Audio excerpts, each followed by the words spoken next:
7.3 Citi FM. It doesn't get any better than that. Detailed news, unparalleled coverage. Citi News on 97.3 FM. Eyewitness News. Be there as it happens. Citi News.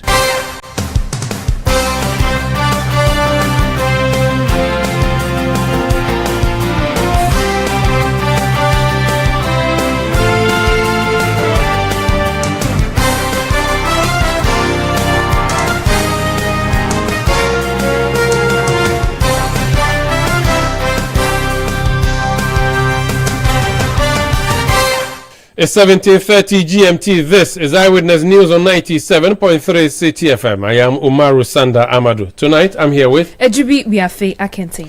And coming up over the next 90 minutes. Onyankopon edimiko pie number 2 ho amete number 1 ne number 3 mama ntam number 1 na akade ebesi wodam hwanra no enya asem ketwa. NPP flag bearer aspirant Dr. Brian Echampong on the unpeaceful nature of the peace pact signed by contestants at the party headquarters yesterday. Is this the beginning of more, while the Dr. Bawumia camp is unhappy? Obviously, he wasn't happy. I can tell you, he wasn't happy, and he hasn't been happy about some few development.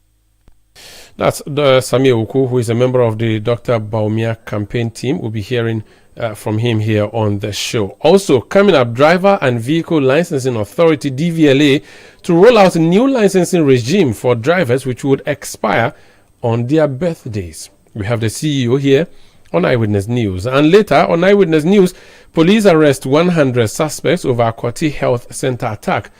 We have that story and others here on Eyewitness News. And in business, Economic Watchers projects Ghana to outperform IMF growth projections by 2026. That's in 50 minutes from the Citi Business Desk. Eyewitness News is live across Ghana on a number of affiliate stations and around the globe on citinewsroom.com.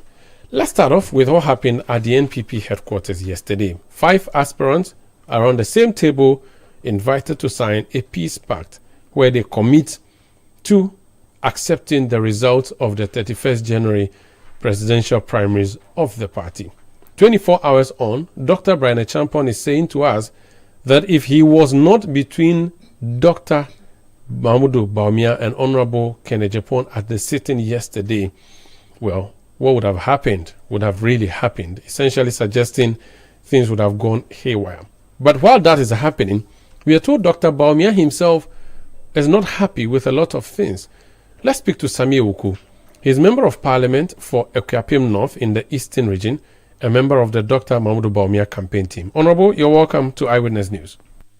Thank you very much, Umar. Thank you for having me, and good evening. Good evening to you. Is it that he is not happy or he has not been happy? Is it about yesterday or is something that has been happening for a while now, Dr. Bawumia?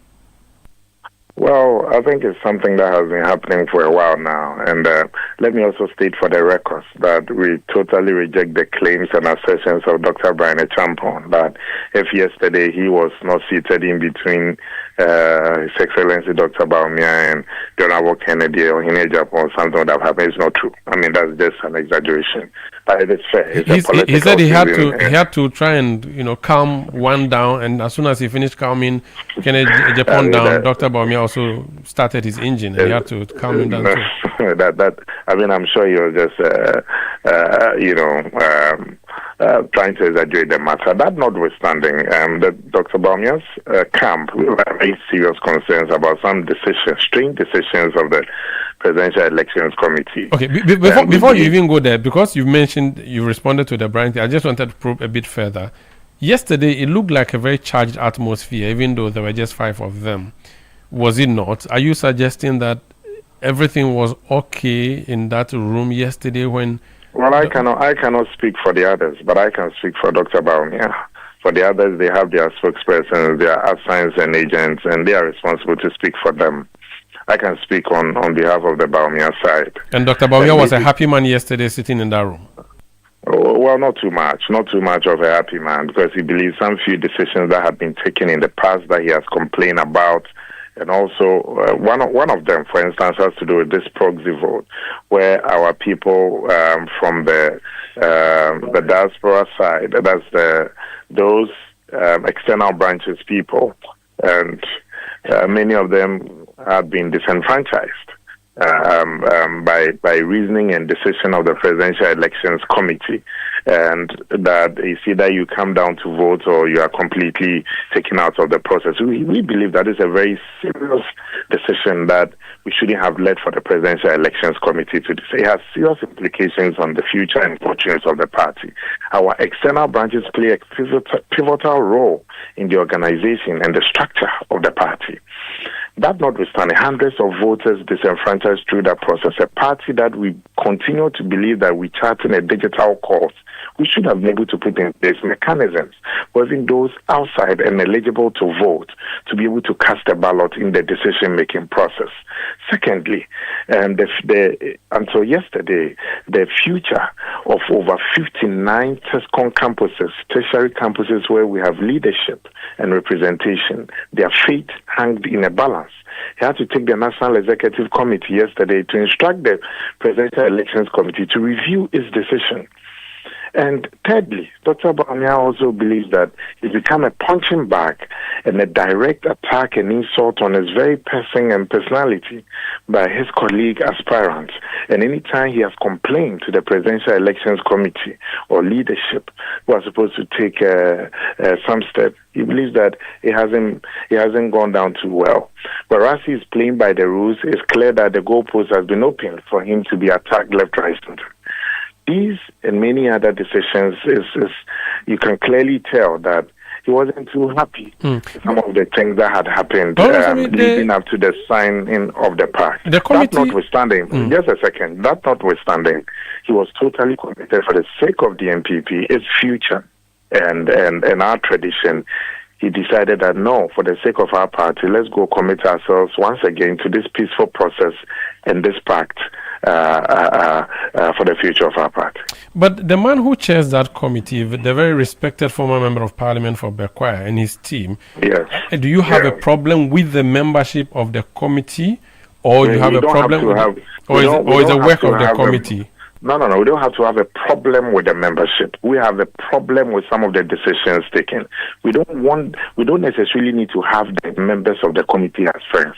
Once the rules of engagement are clear, that is what we want. Have you raised any issue officially with them? Have you written to them to say you have a reservation about?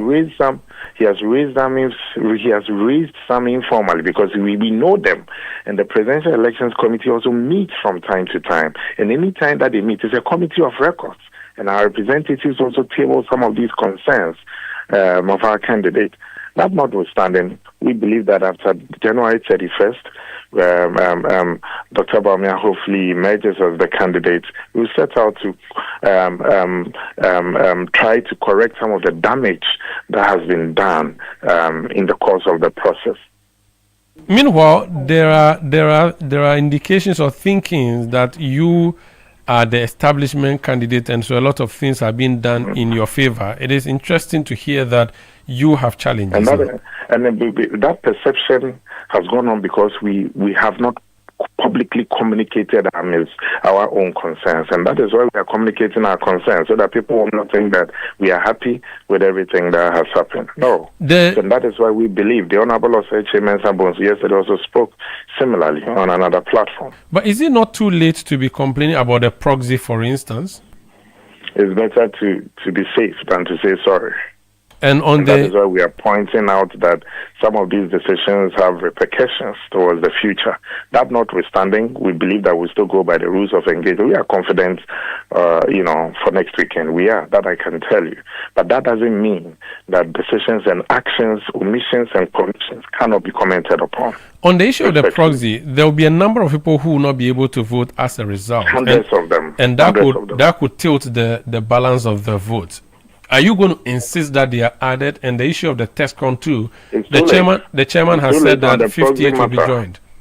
So it's too late on the proxy matter. We are still hoping that a proper decision of enforcement is taken on the TESCON as well.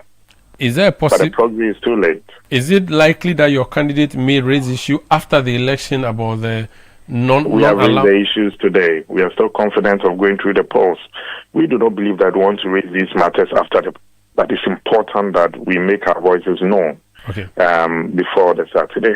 Thank you so much and wish you all the best. Thank you. I appreciate it. That's Thank Honorable Sami Oku. He's Member of Parliament for Ekwapim North, a member of the Dr. Mahmoud Bawumia campaign team ahead of the NPP primaries next week, Saturday, happening all across the country. Now, yesterday, like I said, the party the chairman and the leadership of the party, indeed, there's a committee that has been set up to organize the presidential primaries. So that committee invited the 5 aspirants, namely Dr. Mahmoud Bawumia, the Honorable Kennedy Jepong, Kwabena Jepong, the Honorable Brian Champong, and invited all of these to come and sign a peace pact, including Dr. Yao Osei-Edochum to sign a peace pact. Now, at the signing yesterday, we saw a video in which Dr. Honorable Kennedy Jepong appears to have had issue with one or two of the documents that were put before him, and we saw he heard from his people suggest later that he had difficulties with signing that document until he invited the chairman to rectify or clarify a few matters before he did the signing. Now, that's what we saw on the TV. It wasn't that audible, but we could get a sense of what was happening. Dr. Brian Champon is one of the 5 persons aspiring. Now, he was there yesterday to sign the peace pact. Today, he went to Mansun Kwoko and Mansu Idubia in the Ashanti region, and he spoke to the delegates there. Now, while doing his campaign, he decided to speak about what happened yesterday at the Peace Pact signing ceremony, or the signing of the Peace Pact. This is what he said in Twi. Kwanu was through and Raya signing Peace Pact. Onyankopon na dimiko pie number 2 ho amete number 1 ne number 3 nentam. Menim se mo he TV na mama ntam number 1 na akade be si wodam hwanra no enya asem ketwa. Menim se mo he ya mama ntam number 1 no pa se ujafo ti wanim na ode sire kakra na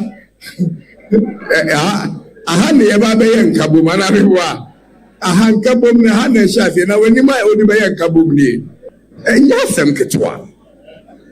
Problem wo ya manyu kunum mo de mo munko videos no me ba mo de ma number 1 no afede ne kraba de ho a all sire kakra number 3 no so e de ahyem party fo na ni nye sa ne ma no me sha mo bo me sha mo bo no me sa sha mo bo wa happy 1st February ye to abani we 1st February ye the discipline ebeba ya manyuku. We will restore discipline in our party. Quite be so. That's Dr. Brian Champon. He's Member of Parliament for Ebiti. He's Abetifi, I beg your pardon. He's a flag bearer, hopeful of the New Patriotic Party. He was speaking Chi, and he says, let me summarize for you. The misunderstanding in the party is at the top. Yesterday, we went to sign a peace pact, and I believe it was God's intervention that made me sit on the 2nd chair, right between number 1 and number 3. If I had not held on to the person sitting on chair number 1, that's Kennedy Jepong, what would have happened there would have been nothing to write home about. I hope you all saw it on TV. I urge them to smile. It shows that there are problems in the party. When number 1, that's Kennedy Jepong, was eased a little, number 3, that's Honorable Dr. Mahmoud Bawumia, also began to frown. The members at the base are not pleased with things like this. I promise all of you that when I win this election on the 31st of January, right from February 1st, we will restore discipline in the party. So Dr. Brian Champon speaking there. Let's speak to a founding member of the New Patriotic Party, Dr. Nyaho Tamaklo, is joining us on the line. Numo, you're welcome to Eyewitness News. Yeah, thank you. You are sitting at home watching your party like television. Are you impressed with what you are seeing, sir? Well, they weren't impressed. I would say no. But what do you make of the proceedings as we see them? Firstly, I totally disagree with the whole process how it's being handled. When a political party loses power, especially a political party, Doc, it's really difficult hearing you. If you could kindly speak up, I would be grateful. I said when a political party in power loses power after 8 years in office, and not just losing power, but loses power abysmally, the first thing you do is to get to the grassroots, explain to the grassroots what happened, and make sure you get them together. And you do this by first organizing the grassroots from the polling station level to the constituency level to the regional level and climb up to the national level. Now, as you go along doing this, you elect the leadership after the order. This is how we were taught by the founders of the party. Now we have a different system, or they are bringing a different system from top to bottom. I can assure you that will never work.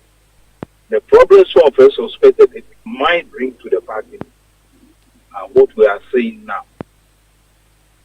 So even the whole exercise that is going on, I know for a fact that definitely it will end in a failure. Sorry, I didn't hear that because I'm struggling to hear you. You said it will end in a what? In a failure, total failure. Why? So that's what I'm saying.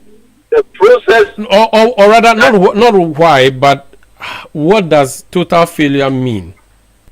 So, look, when you are organizing people and you have a situation where a political party, strong political party, has failed abysmally in a general election with votes of the opposition then over 1 million, then you must think twice.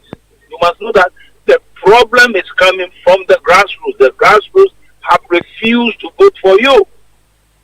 That is the first thing you think about. You don't think about picking a person who is coming to organize a party. No. The party's most important foundation is the grassroots. If you don't go there, start from the top, you will fail. That's what I'm saying. Do you not need at this time a leader for the party to rally around? And again, you have said how abysmally the party performed. You need to prepare for the next election. You need to elect a candidate who would hit the ground running for the next 3 years, don't you think? No, you are talking about the leader of the party. You are talking about, I believe, a presidential candidate. Yes. Or aspirant.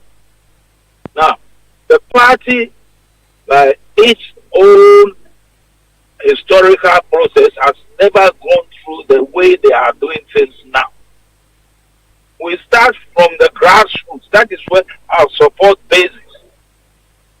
From the grassroots, I'm talking about polling stations, from polling stations to executives, and you build it up until you get to the national leadership level. That is where you pick a leader, and the leader is fully supported and recognized by the whole party.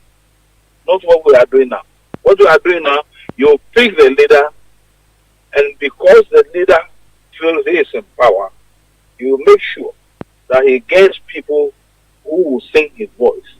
So you end up in having a national executive that will be toothless bulldogs. They will just listen to what that leader says. And this will definitely destroy the party. So for you, the leadership of the party should have been chosen before a flag bearer is chosen. Even though your party recognizes a flag bearer when you are in opposition as a leader of the party, no? Yeah, the flag bearer, when you are in position, is not recognized. We don't have a flag bearer now. We have now a national chairman of the party whose duty is to see that these things are done properly, just as I listed them out. But at the moment, nobody knows where the national chairman is. Nobody hears about the deputy national chairman.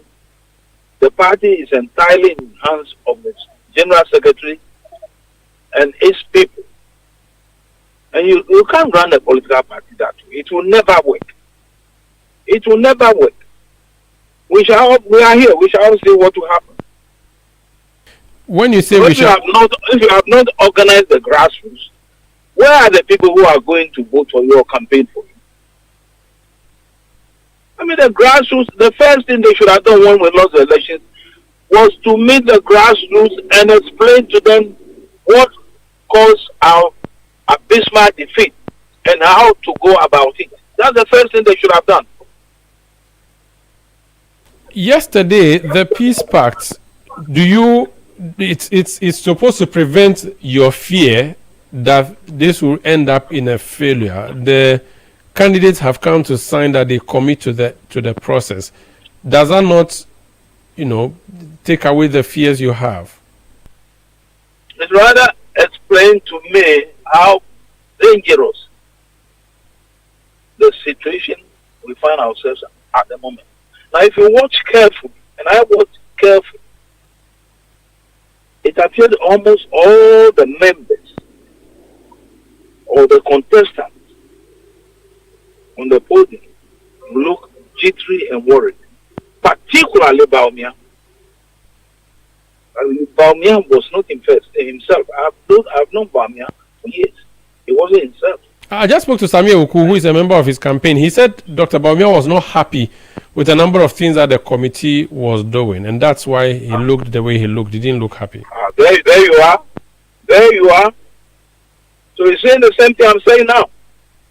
The committee shouldn't have gone the way they are doing or they are going now. Baumia, you can see clearly that the man was not happy. He was nervous, jittery, and so were the others. I don't even know all of them. So were the others there. You follow me? And formally, things have not been the same. We elect leadership of the party, or we elect the presidential candidate when we have finished with the grassroots all the way to the top. Why should they change it? Especially when we have fallen seriously to a very low level. They should go to the grassroots and find out. They will be shocked, the views of people. This sort of, what do you call it? False impression they have been given as if the party is on the ground. The party is not on the ground. Not on the ground.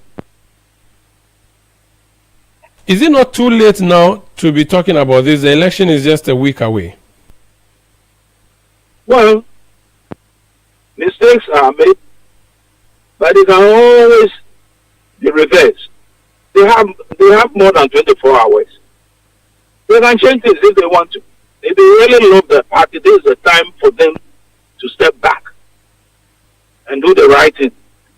And they will see everybody on board.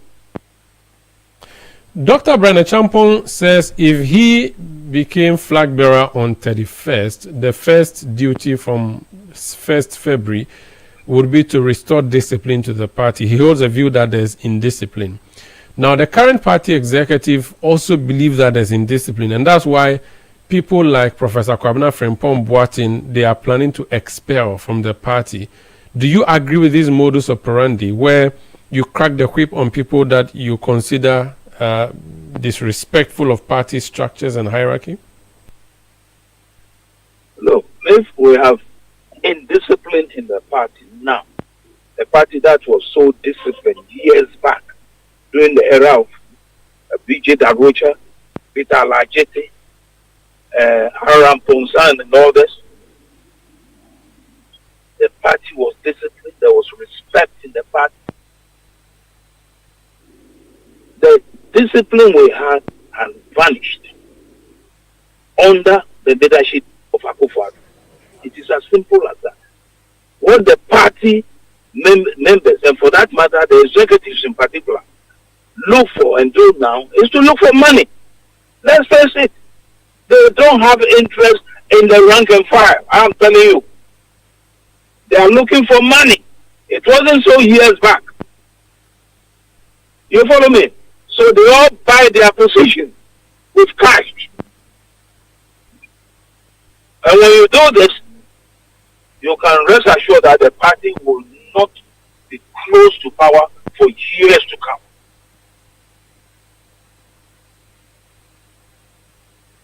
Very well. So, immediately it appears that the train is already in motion. Stopping it will be difficult. Perhaps, I'm sure if they are listening. It will be difficult. Stopping the train will not be difficult. After ballot papers have been printed, campaign has been done, everything is set for Saturday. The chairman of the committee said everything is working. It is better to stop the train than to allow it to go and crash. The train can be stopped now. It can. It can be stopped now. And then we do things the right way. We go through the process the way we have been taught years, the way the Constitution says. That is not what they are saying now. What the Constitution says is not what they are doing now. Thank you so much for speaking to us, sir.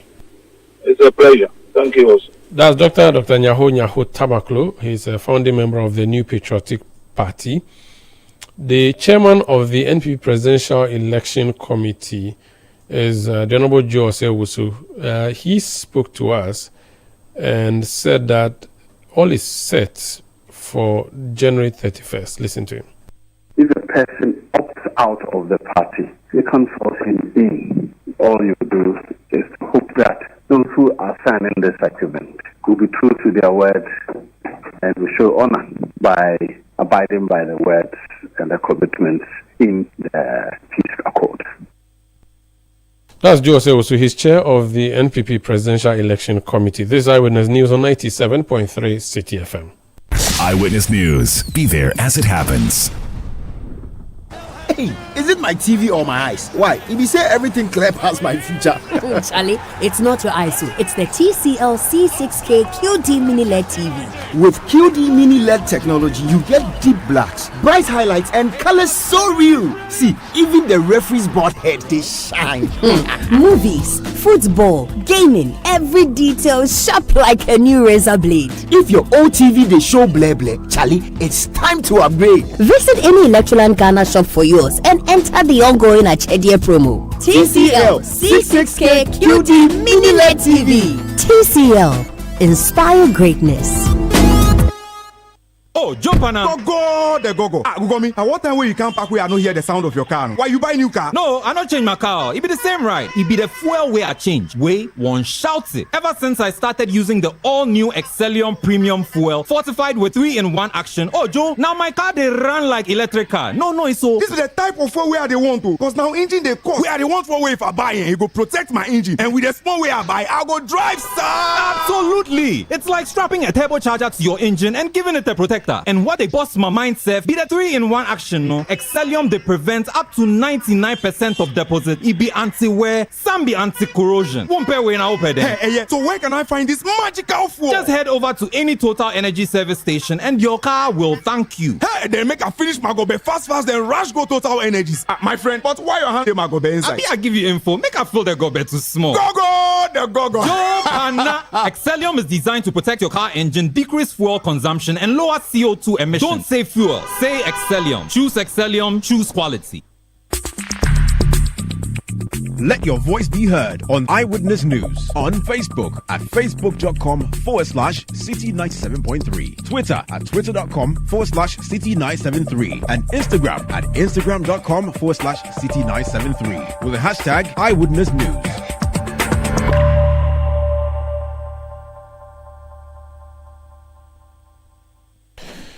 You're welcome back. This is Eyewitness News on 97.3 Citi FM. We are coming to you from our studios in Accra. I am Umaru Sandamadi here with Ejubi Afia Kenton. Send us your reactions to the stories we are bringing you. The WhatsApp number is 0539-986-996, 0539-986-996. You can send me tweets using the hashtag Eyewitness News. Mention me at Umaru Sanda or at Citi973. If you're heading out of Accra and want to know how to listen to Eyewitness News, let me give you a list of stations that bring you the broadcast. In the Western region, we are on Adrian Power 100.7 FM in Takwa. We are also on Beach 105.5 FM and Sky 93.5 FM based in Takrady. In the Bono region, we are in Sunyani on Greener 95.9 FM. In the Ashanti region, we are in Nkawie on Adwinpa 99.9 FM. In Hohwe in the Volta region, we are on Heritage 107.3 FM, as well as Soga Copper in the Volta region on Freedom 88.1 FM. In the Northern region, we are in Saboba on Radio Gaki 88.3 FM. In Upper East, we are on Quality 88.7 FM in Garu and Bolga Tanga. We are on Bolga 102.7 FM. In Northeast, we are on Nobia 98.1 FM in Nalerigu. In Upper West, we are on Pupeli Radio 92.7 in Uwa. We are live on CitiNewsroom.com. We are live on YouTube and live on Facebook. Just look for Citi FM and follow the discussion. Ijubi has our next story.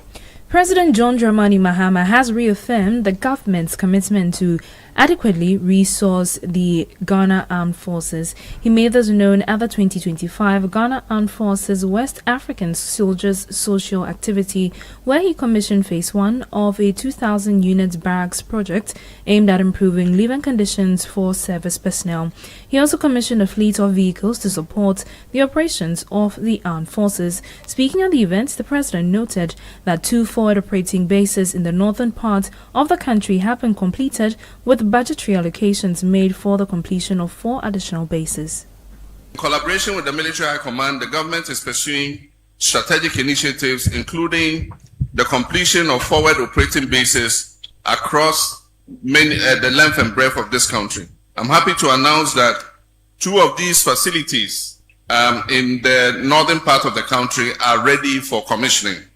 Adequate funding has also been allocated in this year's budget to complete another 4 forward operating bases before the end of this year. You heard President John Dramani Mahama. Away from that, businessman Nana Kwame Bediako, popularly known as Cheddar, has rejected claims that he owes a $14.9 million debt to UK-based Kola Holdings Limited, insisting that the legal process surrounding the matter is still ongoing. The case stems from a judgment originally delivered by the High Court of England and Wales on January 23, 2025, with subsequent variations granted in March and April 2025. Reacting to the publication, Cheddar said he had not contracted any loan from Kola Holdings Limited. You own this company with a foreigner, and then you both owe a debt on the company. How then can one person turn this debt to become my personal debt? And after they hold every single document for the business, which is worth times 4 the debt, you have already a collateral, and you need to discuss with me because I've also paid debt here. Let's talk like business people. But how did it become Nana Kwame Bediako? Oh, it's a company. Companies owe. Ghana, countries, they owe. The Dangotes, they owe. America, they owe. But not to say that I have a debt that I'm running away from. I don't.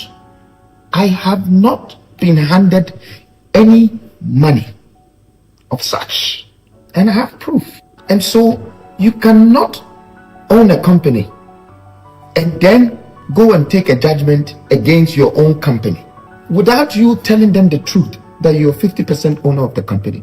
Then how did you forge those indemnity documents with my signature?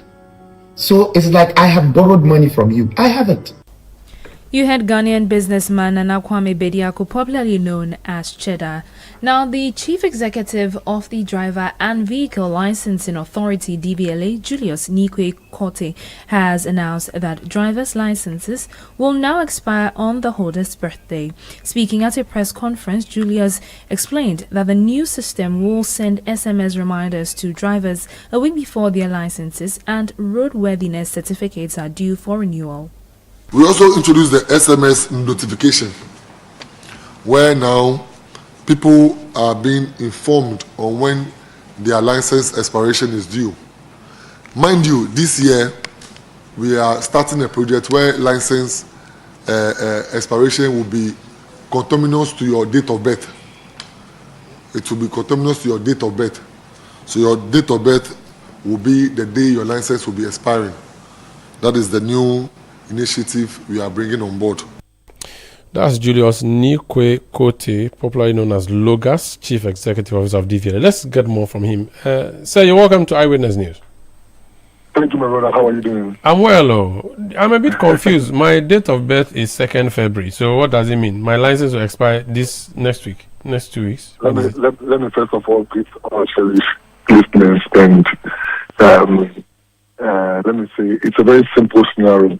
When you go to most of the developed countries, okay, what normally happens is that people or the research we've conducted says that most people say to us that they forget the date of their renewal or date of their replacement.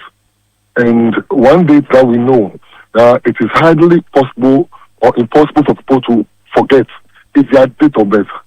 So we are now having the system, or we have the system where your date of birth will be conterminous to your date of expiration on the license. And it's been done in the US and other places. So it's not the first country doing it, as in Ghana. The US is the same thing there, and other developed countries.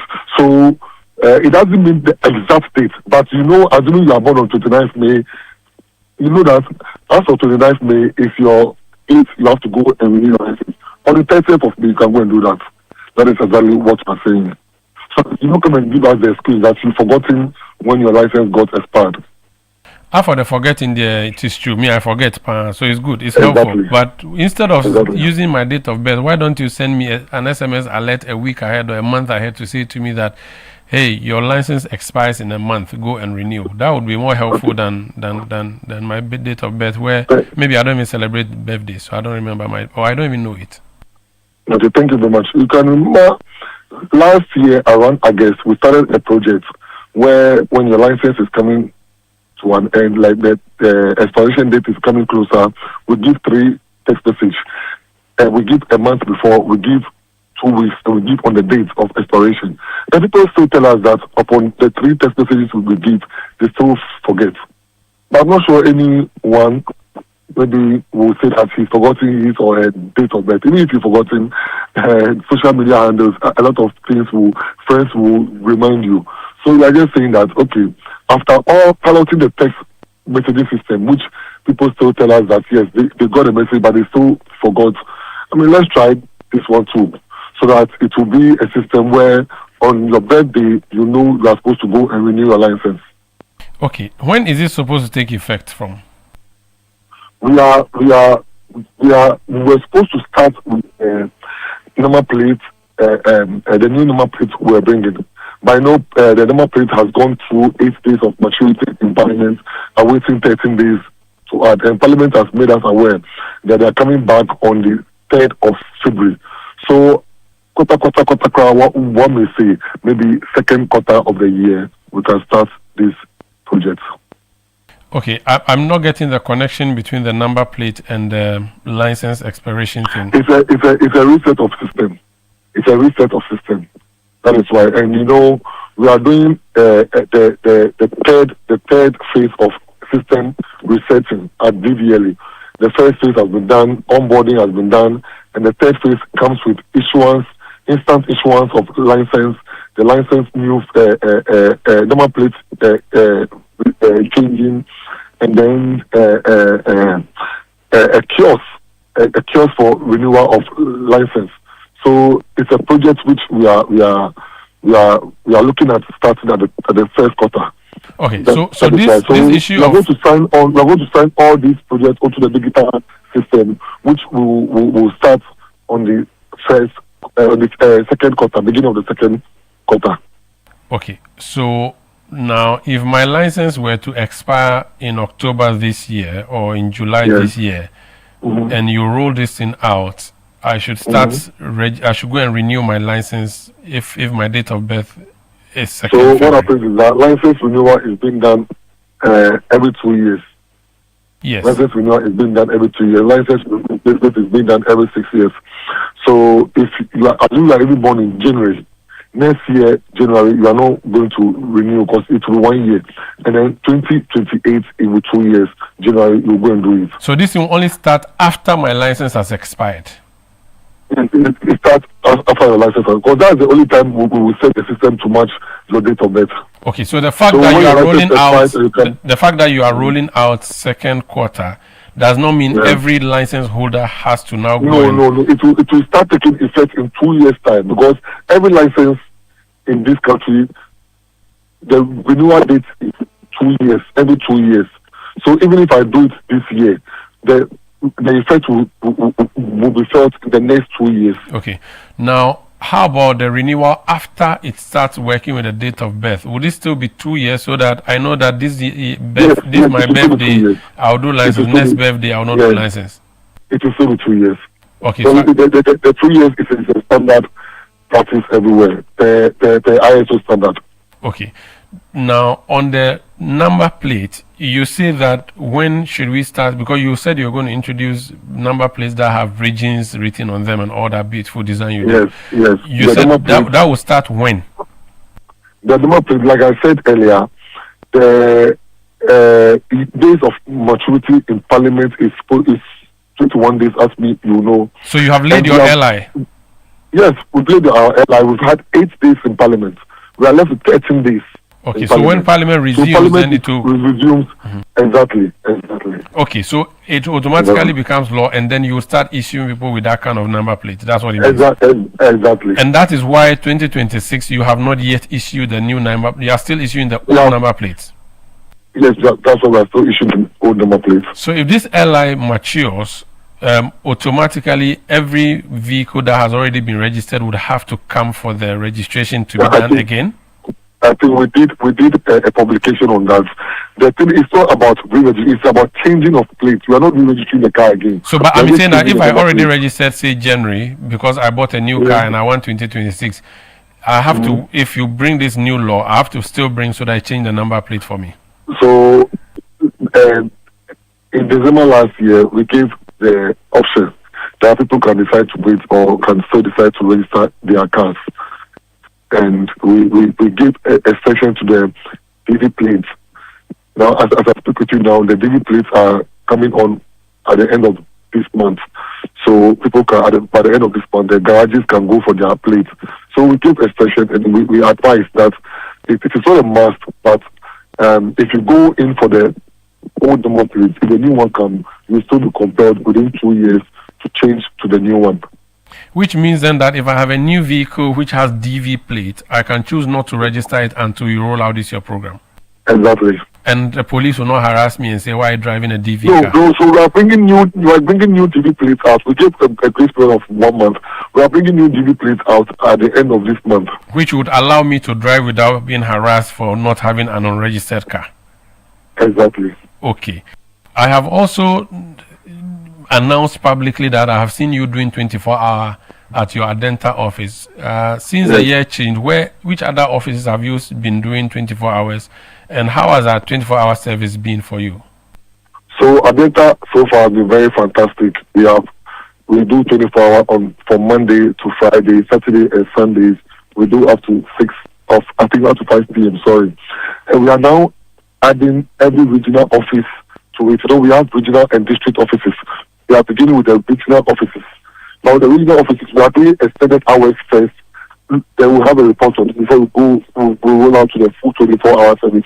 So, like WAP, Boga, Tamale, Takrade, Marcy, Cape Coast, all regional offices will start with the extended hours first from 6 a.m. to 2 p.m., from 2 p.m. to 10 p.m. Then we'll have a report on it and analyze the issue. Then we'll see if there is a need for a full rollout on the 24-hour service. Have you done an audit of the Adenta office's 24-hour operations so far? And how is that looking like? Have we? Adenta so far, last year, is the best office so far in DVLA, in terms of revenue generation and in terms of efficiency of work. And that is continuing till now? Yes, we're still doing the 24 hours in Adenta. Okay. I heard you also earlier at your press conference mention something about emissions. Are you saying that you're going to charge people for emissions from their vehicles, or what did you say? And we are done with this emission from the Ministry of Finance. What happens is that when you come, when you bring your car out from the port of entry, there will be a system that will check the emission level of the car. Standard Board and EPA are fully behind this. Will check the emission level of your car. If the emission level is not what is required, you will be compelled to correct it before the car comes to town. How do I correct it? By paying money? Certainly, there will be a system that we will use, and it's not a DVLA system. It is a system that the Ministry of Finance is putting, and the EPA is putting in place. So it's a collaboration between DVLA, EPA, and Standard Board. Would it be correct to say you are introducing an emissions tax? It's not an emission tax because it's not everyone who will be whose car will certainly fall within or below that range. Okay. But if your car falls within that range, it's about correction. If your car doesn't fall within that range, no one can compel you to undertake the project. Very well. Thank you. Thank you for speaking to us. Thank you very much. That's Julius Nikwe Kote. He's Chief Executive Officer of the Driver and Vehicle Licensing Authority, DVLA. About 100 residents of Asim Rakese in the central region have been arrested following a police operation in connection with a violent attack on a patient at the Akoti Health Center. According to Citi News' sources, the swoop was carried out by the Central North Regional Police Command as part of efforts to restore calm and identify those responsible.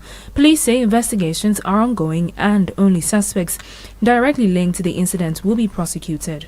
Away from that, conveners of the Arise Ghana demonstrations have submitted a petition to the United States Embassy in Accra demanding the immediate extradition of former Finance Minister Ken Ofori-Atta to Ghana to face justice. Speaking to the media on the final day of the first phase of the demonstration, Director of Field Operations for the United Party Hobson Adoye urged the U.S. Embassy to cooperate with Ghanaian authorities to ensure Mr. Ofori-Atta's return.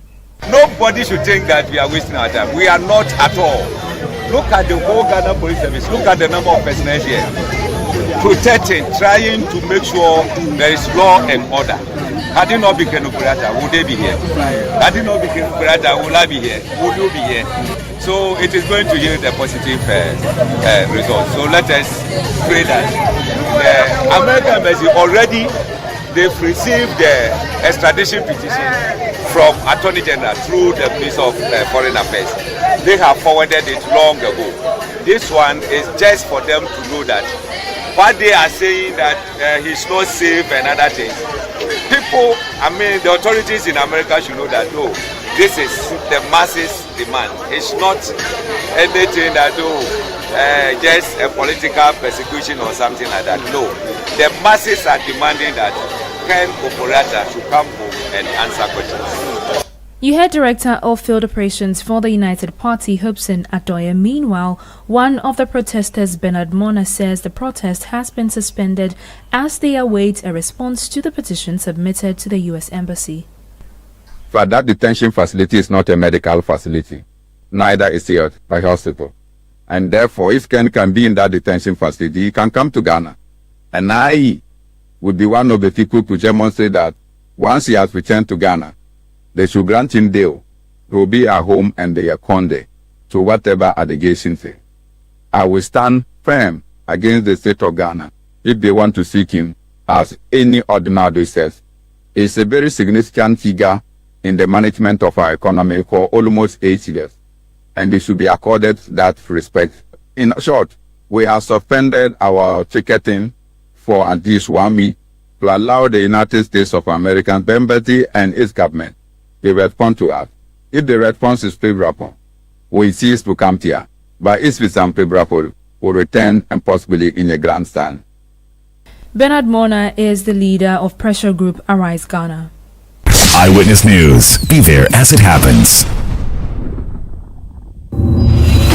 Imagine making or collecting all payments without leaving your chair. Sounds like magic, right? Nah, it's Stanbic Pay. As the Chief Financial Director of SBA Holdings Limited, payments from clients flow like magic through Stanbic Pay. From school fees to utilities, government and statutory payment to investment, insurance payment, Hajj payment, and more. Just log on to Stanbic Pay and you're set for life. No Stanbic account, no queues, no stress, no last-minute panic. Cherish your time and live happier in safety and convenience. Just visit stanbicbank.com.gh or call 030-340-9212 or 055-676-0683 to get started. Let your voice be heard on Eyewitness News on Facebook at facebook.com/Citi97.3, Twitter at twitter.com/Citi973, and Instagram at instagram.com/Citi973 with the hashtag Eyewitness News. Get the details. Every significant financial transaction, every market movement, and all the policies that affect your business. Citi Business News. Be informed. Time now for Citi Business News on Eyewitness News. I am Ejibi Biafe Akente. Let's settle for the details. The National Petroleum Authority, NPA, is scheduled to meet the Chamber of Oil Marketing Companies, COMAC, on Monday to deliberate on key industry issues, with the implementation of the price floor policy expected to be topical. COMAC enters the meeting having resolved to maintain its support for the continued enforcement of the price floor policy for now, despite differing views among its members that surfaced during the second pricing window of January, when intensified price wars were observed across the market. COMAC is expected to raise concerns over the enforcement of the policy, especially reports of some market players pricing petroleum products below the approved price floor, and caught the regulator to crack the whip. Away from that, Ghana's economy is projected to expand by about 6% by the end of 2026, outperforming the International Monetary Fund's earlier average growth forecast of 4.8%. Peering into what he describes as the crystal ball, senior partner at ABN David of Osudote, noted that despite persistent global and continental headwinds, Africa is on course for uneven but notable economic expansion, while countries such as Ghana emerge as growth leaders. Now you will notice that when it comes to average growth in Africa, the projection for 2026 is that the growth will be 4%. But these four countries I show are outliers. Nigeria will grow more than 4%. Ghana will grow more than 4%. Nigeria is projected to be about 4.2%. Ghana 5.8%. I believe Ghana will hit about 6%. Ethiopia 7.6%. And Kenya 5.4%. So these four countries are above average. But I mention it because Uganda, notwithstanding the fact that you have somebody in the 40-year bracket, is actually growing at about 8% plus and is projected to hit 10%. Perhaps it's as a result of the oil discovery and the UNOC project, but I do not have that data. The important point is that to every rule, there is an exception. He also forecasts that gold prices could surge to as high as $5,000 an ounce as the US dollar gradually loses its dominance as the world's reserve currency. The US dollar as a reserve currency has been losing its status gradually. But that is not new. The same thing happened to other countries who were superpowers, particularly the last one being Spain, when it lost its silver as a power. And then UK, when it lost pound as a currency everybody recourse to. But there's something many forget. Great empires who become great orders or superpowers do not vanish. They fade gradually. It is said Rome was not built in a day, but it did not collapse in a day either. The dollar has lost its status as a reserve currency from 90 at my last check. It was about 50%. That explains the rise in the price of gold, among other things. So gold prices will continue to rise, and from the crystal ball, it will hit 5,000, and it will stay very high throughout the year. Many currencies which were previously unstable will remain stable in 2026. David Ofosudote is the senior partner at AB and David Africa. The Minister for Trade, Industry and Agribusiness, Elizabeth Ofosu-Ejare, says steel manufacturers in Ghana have played a key role in maintaining price stability in the domestic market. She attributed the trend to improving macroeconomic conditions supported by recent government policy interventions. The minister also reaffirmed the government's commitment to private sector development, noting that continued support for businesses remains central to efforts to drive expansion and job creation. I really appreciate the fact that the prices of steel will not change. I really appreciate your sacrifice for the country. It also in appreciation for how Excellency John Dramani Mahama has stabilized the economy. The dollar is good, but we admit here right now that the dollar is not the only component in your price build up, but because generally the macroeconomic environment is stable, the president has done well, and you are supporting us. You have decided to keep the price the same, and more importantly, make the product available on the market. That was the Minister for Trade, Industry and Agribusiness, Elizabeth Ofosu-Ejare. The Office of the Registrar of Companies has announced an impending revision of fees and charges for its services set to take effect from Monday, February 2, 2026, according to a statement issued by the ORC. The adjustment covers a broad range of services including company incorporation, business name registration, statutory filing, searches, and other regulatory processes. The move is part of efforts to ensure sustainable service delivery and enhance customer experience nationwide. The revision is made under the authority of the Fees and Charges Regulations 2025, specifically the provisions outlined in the second schedule of the regulations. And that's all for Citi Business News on Eyewitness News. I am Ijubi Biafe Akensi. Up next is Point Blank. Eyewitness News. Be there as it happens. The other day, I visited Kweku at his spunky new office to congratulate him on opening his business. And man, was I impressed. The business is just moving quick. The sales, customers, everything is just working seamlessly. The secret? He said, it's MTN Business Broadband. In this fast-paced environment, we need fast and reliable internet to support all business types. No laggy online meetings, great download and upload speeds, impeccable business management systems, all inclusive. I mean, you can have it all. Sharp! I signed on immediately. To enable your business stay ahead and stay connected, make sure you're signed on to the best internet made just for businesses. MTN Business Broadband. Sign up today on broadband.mtn.com.gh and manage your account on my MTN app. Call 0244 308 111 for more information. MTN. Oh, jump on now. Go, Gugomi. At what time when you come back where I don't hear the sound of your car? Why you buy new car? No, I don't change my car. It be the same ride. It be the fuel way I change. Way one shouts it. Ever since I started using the all-new Excellium Premium Fuel, fortified with 3-in-1 action. Oh, Joe, now my car they run like electric car. No, it's so. This is the type of fuel where they want to. Cause now engine they cost. Where they want for way if I buy it, it go protect my engine. And with the small way I buy, I go drive sir. Absolutely. It's like strapping a turbocharger to your engine and giving it a protector. And what they bust my mind self be the 3-in-1 action. No, Excellium they prevent up to 99% of deposit. It be anti-wear, some be anti-corrosion. Won't pay when I open them. Hey, so where can I find this magical fuel? Just head over to any Total Energy service station and your car will thank you. Hey, then make a finish my gobe fast, then rush go Total Energies. My friend, but why your hand my gobe inside? I give you info. Make a fill the gobe too small. Go.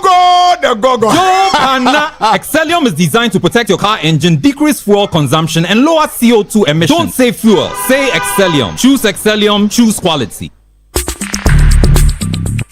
Let your voice be heard on Eyewitness News on Facebook at facebook.com/Citi97.3, Twitter at twitter.com/Citi973, and Instagram at instagram.com/Citi973 with the hashtag Eyewitness News.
This is Point Blank on Eyewitness News. I am Umaru Sanda Amado.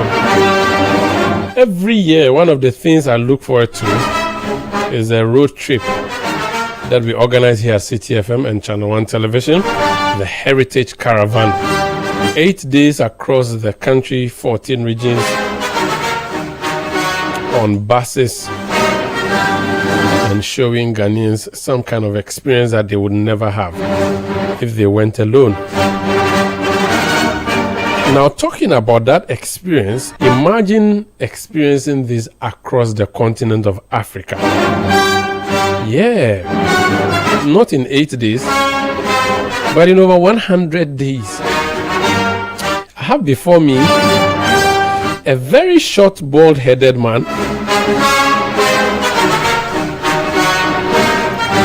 He used to be a reggae presenter.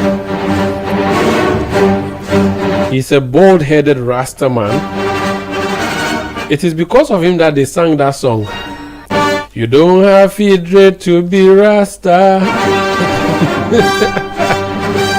He went to the people of Kumbungo and asked them to allow him to be their representatives in parliament, and they allowed him to be. Then last year, like joke, he started a social media campaign. He said he wanted to do a borderless exercise. So the group he formed, Trans-Africa Tourism and Unity Campaign. His name, Ras Mubarak. He's my guest. You're welcome. Omar, it's good to see you. How are you doing? This is how you tall guys bully us. Huh?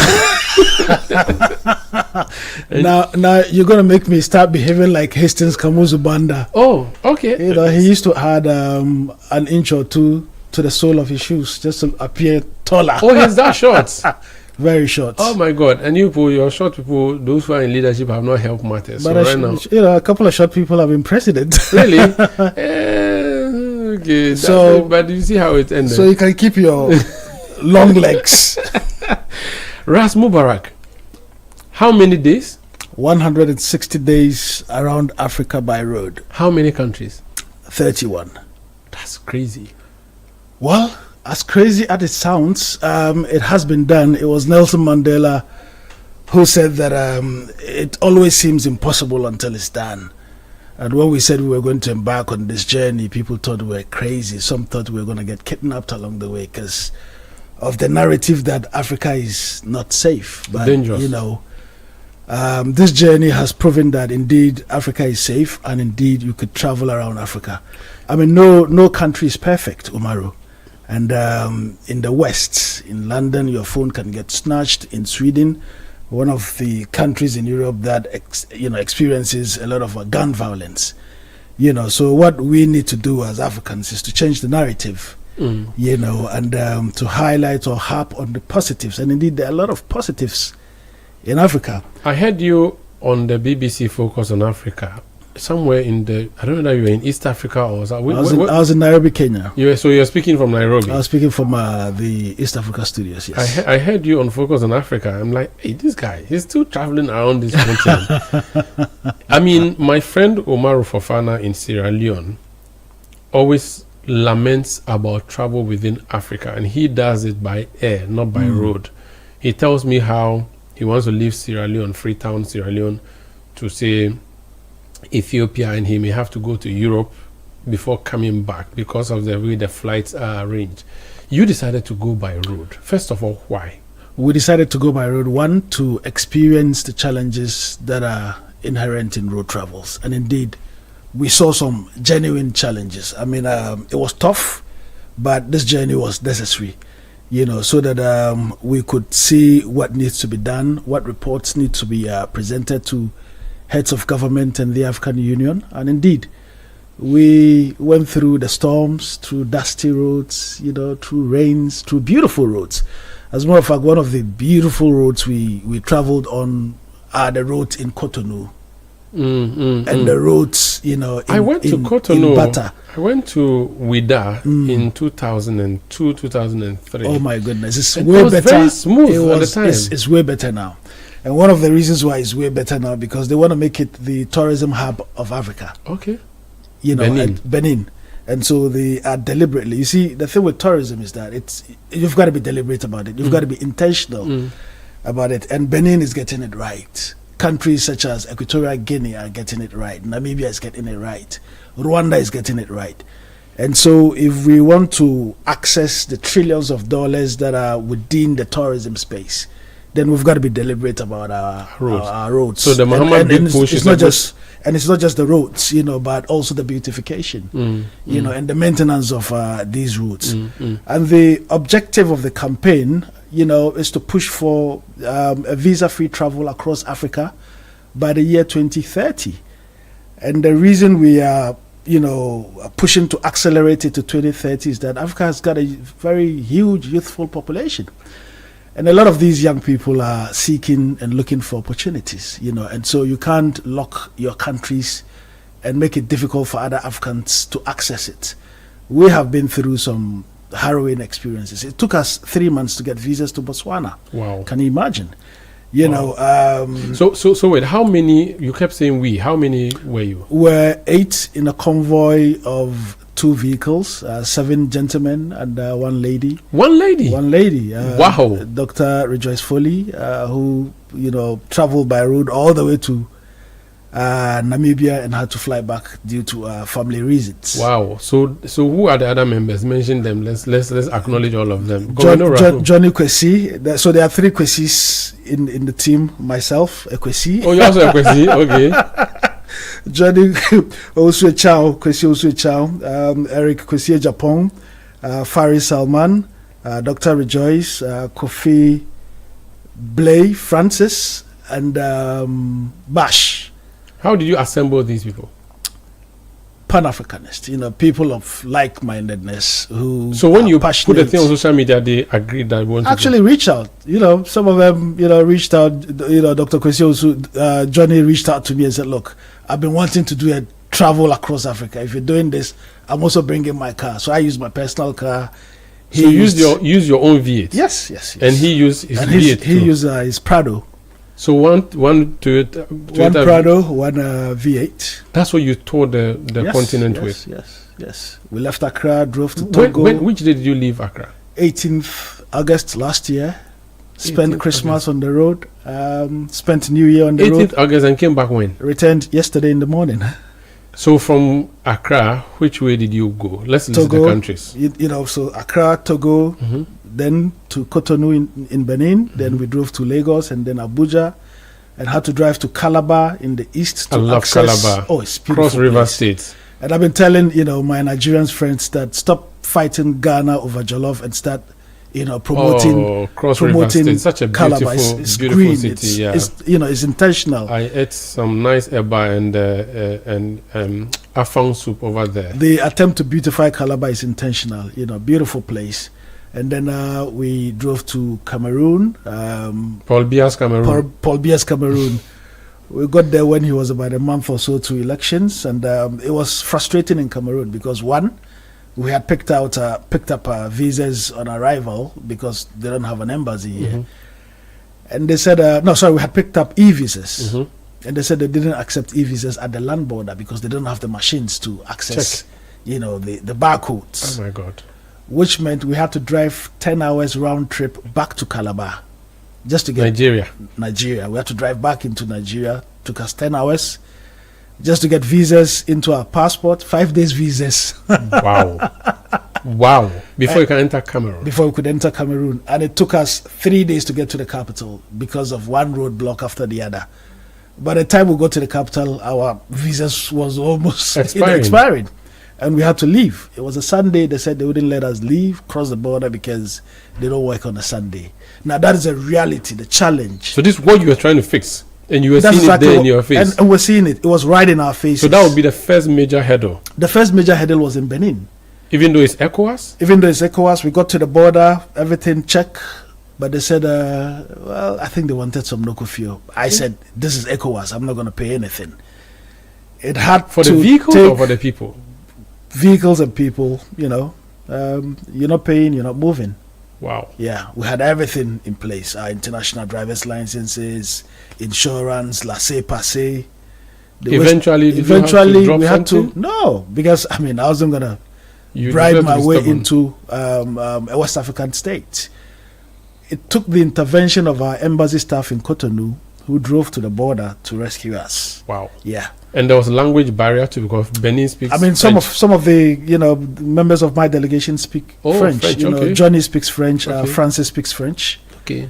And so it wasn't that bad. But we said, I mean, I don't mind being harassed in East Africa or in Central Africa, not West Africa. But not West Africa. Not where your passport says ECOWAS. This is my turf. So you cross into Cameroon is Central Africa, right? Cameroon is Central Africa. So from Cameroon, where did you go? We went to Equatorial Guinea, beautiful country. The West has oil is working. The oil is working. The roads world-class. The West has written a lot of rubbish about that country because if you look in, you Google Equatorial Guinea, they'll tell you it's not safe and all sort of nonsense. It's not true. It's not true. Don't use nonsense. I know you're a Rastaman, but don't use nonsense. That is the reality. They're writing a lot of no sense about Africa. Yeah, if you separate the word, I'm okay. Okay, so but if you put it together, that becomes a problem. So they write a lot of nonsense about Africa. And then from Equatorial Guinea, so we spent time in Bata. I mean, they've got beautiful beaches. Yeah. You need to see the pictures and videos. We went to Gabon, was also another headache. Libreville, because one of the members of the delegation is journalist. So we took a GBC journalist with us, Blay. And because his designation is journalist, authorities felt jittery. Apparently, some journalists had tried, entering with guns in the past. Whoa. So they are averse to allowing journalists to come in, and it took a while to fix things. But we had a good time in Libreville, and then we went to from Gabon. We went to Congo, Republic of Congo. Not Dr. Congo. No, not Dr. Congo. Brazzaville. Congo Brazzaville, beautiful capital. They are getting their act together. Wonderful infrastructure, but they've got some very bad roads as well. Then we went to DRC. Okay, Democratic Republic. Chaotic. Despite everything that's happening, you decided to go in there. Come on, this is Africa. This is our Africa. Wow. If somebody is sitting in Europe and says Africa is not safe, that is their headache. But this is M7. What was it? No, not M7. No, M7 is in Uganda. No, M7 is Uganda. You're talking about the rebel group. The rebel group. M what? I've forgotten their name. Yeah. You didn't care. You still went. This is our Africa, Umaru. So you in Congo. The streets of New York or anywhere you could get shot. In the streets of London you could get stabbed. So we refuse to accept the narrative that Africa is not safe. Is Congo as poor as they put it? DRC, you mean? Yes, DRC. DRC alone can take care of the entirety of the African continent for 10 years. You mean of the wealth it has, but I mean, use is it visible? Of course, you see palpable poverty levels. People are wonderful, I must tell you. The women in DRC are doing very well. As a matter of fact, a lot of the traffic lights in DRC were designed by female engineers, so they are like robots. Okay. And they talk to drivers. Oh. They use solar, and these are the things. So it's not red, gold, green like we have. I mean, it's red, gold, green, but it stretches. So a robot will stretch a hand to tell you to pass or to stop. If it stops, it raises. Okay. And this is, designed and done by, IT women in DRC. These are the stories we want to tell about Africa. We hear about Goma and all those things that are happening there. Of course, they've got a lot of challenges. I mean, some cars are left-hand drive, some cars are right-hand drive. Oh, they don't have No, they don't have uniform, driving system. So it's chaotic. Wow. But that, now that you've mentioned that, there are some countries that drive on the left, some on the right. The cars you went with, you may have gone to places where you have to. A lot of the countries we traversed through drive on, Kenya, for instance, drive on the right. Yes. And so it was Shehomame. Which is against their law, because in Ghana, for instance, it would have been so your passenger has to be. I remember a police officer stopping us in Eswatini. Mm-hmm. He had flagged us, and then we stopped, and he got so furious that he stopped us, and I am still on the phone. I mean, I was sitting in the front seat. Okay. You were not driving. I was not driving. He thought that is the driver. Oh my God! It was such a joy seeing him, rant that why has he stopped me and I'm still on the phone. Wow, no, you are not the one with the wheel. I had to direct him. The steer was not with you. So from DRC you entered which country? Angola. Beautiful country. They've got of course they've got oil, a lot of oil.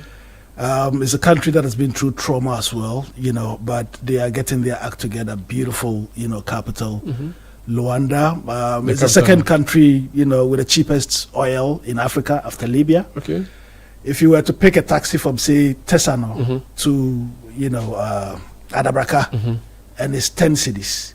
If somebody was to pick from, Tesano to, say, Osu, it will still be 10 cities. Okay. I saw that in Ho, all the taxis charge a specific amount. In the past, when I went, it was 5 cities. I don't know if the same thing happens in Ho now, but yeah. Because oil is cheap. But of course, life is, it's an expensive capital as well. To live in. Rent is very expensive because of the expats in Angola. And then we went to Namibia, Sam Nyomes. Windhoek, yes.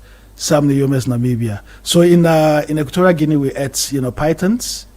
In Namibia, as in snake, the python, And, python, snake, or what? Yes. You could actually walk into any market and buy python meat. The same way you'd go to a market and buy goat's meat. Or how did it taste? It's meat. It was nice. How do you think it tastes in the mouths of our soldiers in when they go to when they go to Asados? Okay, and for me, it's one of the exciting things about Africa, diverse cultures, and we need to explore, And so the same way that people would feel a sense of revulsion when they see you eating snails in Ghana. The same thing. You might feel it's, wawa, nanka, but, it's normal. It's normal food. Yeah. Okay, next country. And then Angola, Namibia, we ate worms. Worms? Yes, we eat it even in some parts of Ghana, so that wasn't a big deal. Worm? It rains and then you harvest it by putting water in a bowl and they fall in, and then you fry it, dry frying. No, those are moths. The ones that fall in the bucket are moths. When it rains. Those are termites that are flying. I don't know. But I think the worms are the ones you dig up from the soil. But these ones emanate from soil as well. Okay. Yeah. Okay. I think the moths also, but okay. Anyway, continue. So from Angola, from Namibia, we went to Botswana, and I must comment the Southern African region. So you moved from West Africa to Central Africa, and now you are in Southern Africa. So first country is Botswana. First country is Namibia, then Botswana, then South Africa. We're in Pretoria. Okay. Then you didn't go to Joburg. No. Pretoria is an administrative capital. Because we had meetings in Pretoria. Then we went to Lesotho, which is inside South Africa. Well, it's kind of, but it's it's an independent country. Yeah, but it's a dot within South Africa. Just like Gambia inside Senegal. Okay. Yeah. So Lesotho, Kingdom in the Sky, beautiful city. What is Kingdom in the Sky? It's the so they are highest in elevation. Oh, okay. All right. Okay. And so they call themselves the Kingdom in the Sky. Of course, it's a monarchy. Yeah. Okay. So they call Did you meet the king? We met the king who. With all his wives? You're talking about the Swatini. Sorry. So King Letsi is the head of state, and King of Lesotho, which is a kingdom. We had audience with him. We met the chief of staff and their minister for tourism as well. Then we went to Swatini. Swatini, the king, His Majesty, was so there's a time in a year when he doesn't see anybody. He's in seclusion. So it was part of the rituals, of the kingdom of Eswatini. But we met with the Senate president and the speaker and the acting prime minister as well. Interesting place as well. The rich culture is one of those countries around the world where you could actually go to work half dressed. Wow. The way you see, the president get dressed with a cloth wrapped around his shoulder.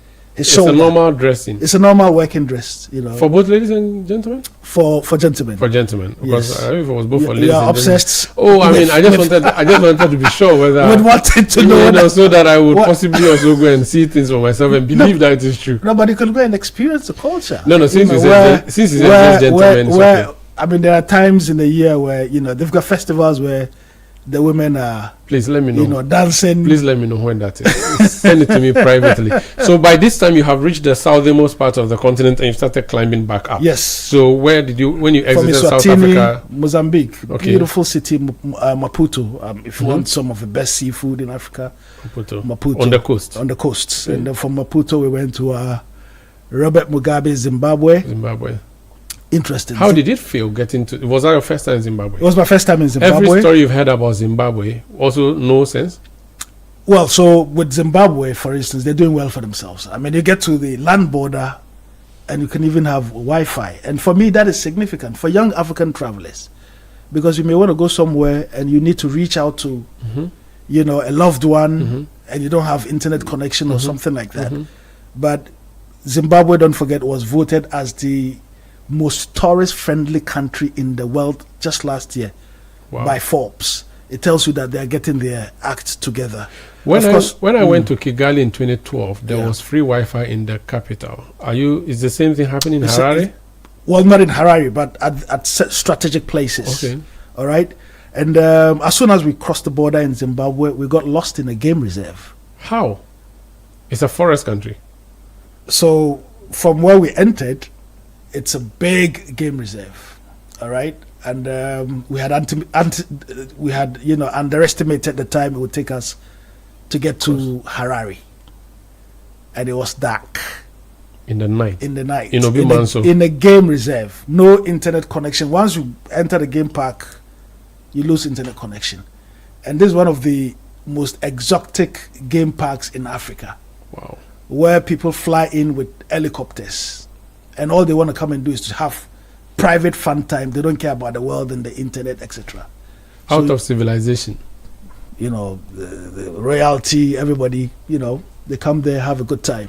But we lost internet. So, you know, don't forget, we're using maps, you know, GPS. And then when you lose Wi-Fi, you lose connection, you're lost. Everything goes. Everything goes. And, you know, you find yourself in a game park. We blasted a tire. Nobody wanted to get out of the two cars. In the night? In the night. There could be a lion somewhere, a tiger. Exactly. It was dark. It was dark. Pitch dark. What did you do? Well, we had to brave it. Did you sleep in the car? No, of course not. We have to brave it. So, you know, we stood guard. As if you could fight any animal. With each looking to see whether there's some, you know, while someone fixed something coming. Whilst Francis and Bash fixed the tights, and we continued our journey to Harare. Beautiful place. From Harare, we went to Zambia, Lusaka. Met with the vice president. Zambia. Absolutely. Kamuzu Bandes, Zambia. And then from Zambia, we went to Malawi. We had gotten to Malawi when they had just finished the swearing in, but fortunately they had nominated the Minister for Foreign Affairs. So we met with the Minister for Foreign Affairs in Lilongwe, and the second gentleman is a Ghanaian. What do you mean by second gentleman? The husband of the vice president is Ghanaian. You know, in Malawi, interesting place. Wow. A lot of opportunities. From Malawi, we went to Tanzania. East Africa. East Africa.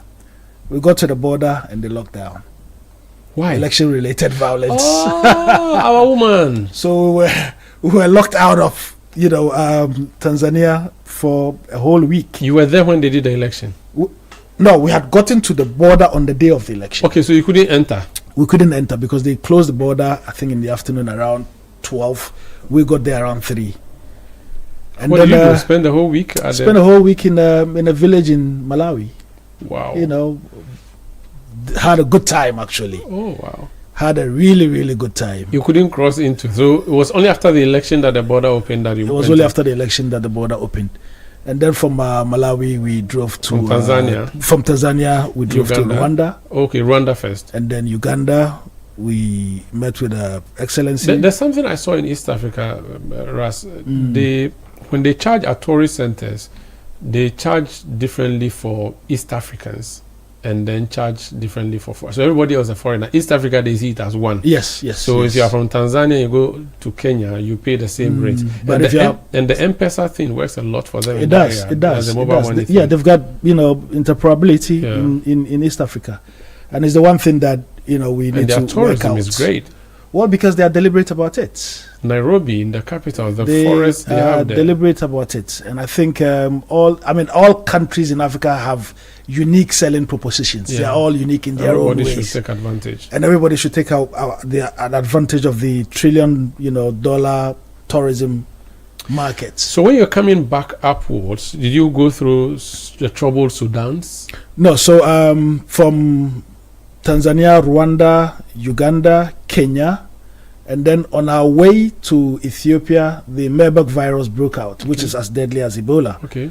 So we had to return back to Southern Africa. So we make our way back up into West Africa. Okay. So you came through the same. You came back through the same route. Then we had an accident in Zambia. What kind of accident? Well, a truck veered into our lane and then pushed us. No injuries, fortunately. But car damage. Car damage. My car is still on the way coming to Accra. So now you had just one car to do your trip? We had just one car to do our trip. And so already Dr. Rejoice had left in Malawi. No, she had left in Namibia. So that was one person out. We needed to figure out how the remaining three could join. Fortunately, our embassies, were helpful. Wherever there's a Ghanaian embassy, we made use of the embassy vehicles, and that is how we survived it. So we had to fly from Zambia, because don't forget the car was being fixed, to Morocco, North Africa, hoping that we could airlift both cars once they are done to Morocco and drive down to West Africa. And then Mauritania also said they wouldn't give us visas for parochial reasons, because the European Union gives them cramps to keep West African nationals from passing through Mauritania. It's a tragedy. Africa has enormous potential. But anyway, so Morocco, we did Algeria. That's another area that the AU needs to fix, because the Moroccans and Algerians have not been in talking terms for a long time. They've closed their land border. And there's a no-fly zone between both countries, so you can't even fly directly from Morocco to Algeria and vice versa. And so we had to fly out of Africa to get to Algeria. Meanwhile, we went to Paris. Meanwhile, these are neighbors like Ghana and Togo, or Ghana and Burkina Faso. 31 countries, 130 days. 160 days. 160. A lot of things. The cost of this travel must be very expensive. It is. Language, food, how Hotels. You even change your clothes and bath, all of that. What kept you going? A burning desire to see Africa work. Of course, it was a very expensive trip, and my response to cost is that when the missionaries came to Africa, they didn't have any money. They came, they came on donkeys, but yet they were able to go around and spread the word. Because there was a will to get the message across. And so in spite of the challenges, we've got to keep going. But I must single out the Office of Chief of Staff, who threw the full weight of the Office of Chief of Staff behind us. That gave us wings, to carry on. Telecel supported with internet. Connectivity. NIB came through for us. The bank? Stanbic, yes. NIB, the bank. Stanbic, the bank came through with some support. Gold Board, EPA, Ghana Gas, GMPC, they all came through for us, and we are grateful for the support. Glyco came through for us, except that the insurance covered only West Africa. It's fine. They'll improve. They'll get to Central. And did you get any vehicles, company support you, any transport? No. I mean, we use personal vehicles. And for me, look, Sanda, Nkrumah went to prison many times. There were people who sacrificed their lives. And today, as a Ghanaian, you feel proud traveling around Africa, people saying, oh, Nkrumah did this, oh, Ghana did that for us. Even presidents writing it in their memoirs, what Ghana has done for them, in years gone by. They could have been very selfish and thought about themselves and their families. But as Bob Marley said, if you live for yourself, you live in vain. If you live for others, you live forever. And so, given the fact that people had gone to prison, some died just to give us a semblance of independence, the least my generation, the least, the young people of Africa can do is to sacrifice our youth, our energy for the betterment of this great continent. So, as a theme of your trip was to have a borderless Africa, to have a visa-free Africa, which is borderless essentially. So it's a subset. When you say borderless, it encompasses a lot of things. Okay. So you're looking at interoperability. Okay.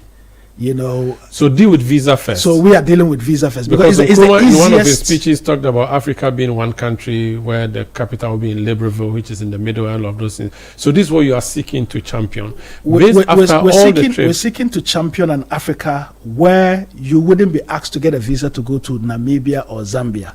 Guess what? During apartheid, to move from say Teshi to Labone, you needed a pass before you in your own country. Yeah. I mean, that's exactly what we're doing to each other.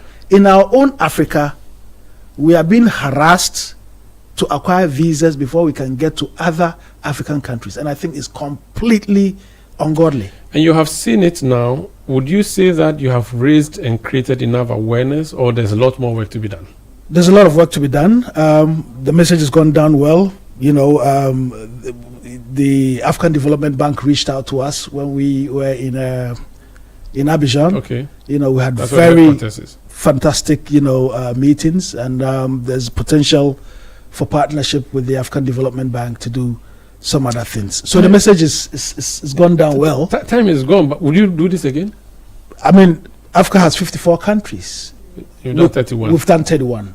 Some of them we're not going to be doing by road anyway, because they are island countries, Comoros, Seychelles, Madagascar, and others. And hopefully, when we have sufficient resources enough, then you can come with us. Did you return with a wife? Ras, I know you. You go to Morocco and you return with a wife. Oh, really? I mean, as Africans, we are Morocco, Algeria. Algeria. So I'm going to take I've seen some very beautiful African women. So therefore, and Africa is beautiful, and so therefore, if you don't want to be battered tonight when you get home, don't talk about polygamy. Ras Mubarak, leader of the Trans-Africa Tourism and Unity Campaign. It's been a great pleasure talking to you. Time isn't on our side, but we'll do this again. And wish you all the best. And thank you so much. Pleasure is mine. Thank you very much indeed to Citi FM. You've been very instrumental and supportive. God bless you. I would tell Skelly Dre to play you a song when he comes back. He's in Babylon. When he comes back, he'll play you a song. Which song should he play? Which song do you think he should play? Africa Unite. Africa Unite. Thank you. Good night. Good night.